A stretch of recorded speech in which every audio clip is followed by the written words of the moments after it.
parle. Chaque jour, Charles et Carole vous présentent la leçon de l'école du sabbat.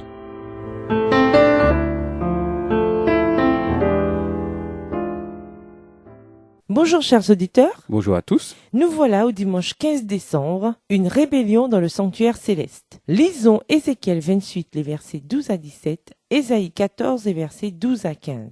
Qu'enseignent ces versets sur la chute de Lucifer?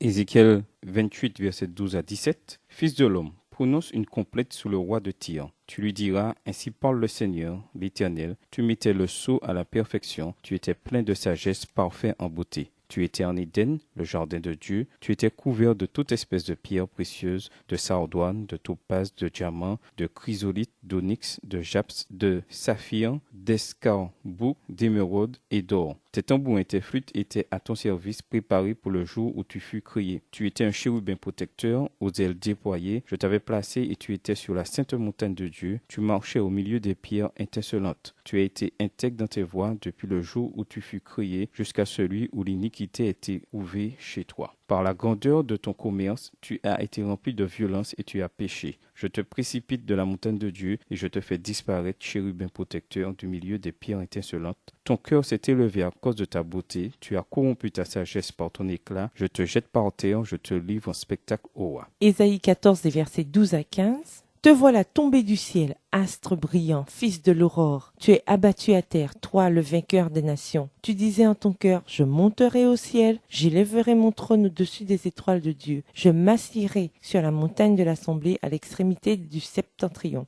Je monterai sur le sommet des nues, je serai semblable au Très-Haut. Mais tu as été précipité dans le séjour des morts, dans les profondeurs de la fosse. Au premier abord, le passage d'Ézéchiel 28, verset 12, semble évoquer un monarque terrestre. Plusieurs caractéristiques de ce monarque néanmoins suggèrent qu'il s'agit en réalité de Satan. Pour commencer, il est fait référence à un chérubin protecteur. Ézéchiel 28, le verset 14, ce qui rappelle le lieu très saint du sanctuaire terrestre où deux chérubins protégeaient l'arche et la présence de Dieu. Exode 37, les versets 7 à 9. Cet être céleste se promenait au milieu des pierres ardentes, c'est-à-dire sur la montagne sacrée de Dieu. Ézéchiel 28, le verset 14, et en Éden, le jardin de Dieu. Ézéchiel 28, le verset 13. Deux expressions propres à l'imagerie du sanctuaire. Les pierres précieuses qui le recouvrent, décrites au verset 13, sont au nombre de 10 et se trouvent également sur le pectoral du grand prêtre. Exode 39, les versets 10 à 13. Il est donc ici encore fait référence au sanctuaire. Après une description de la splendeur sans égale du chérubin,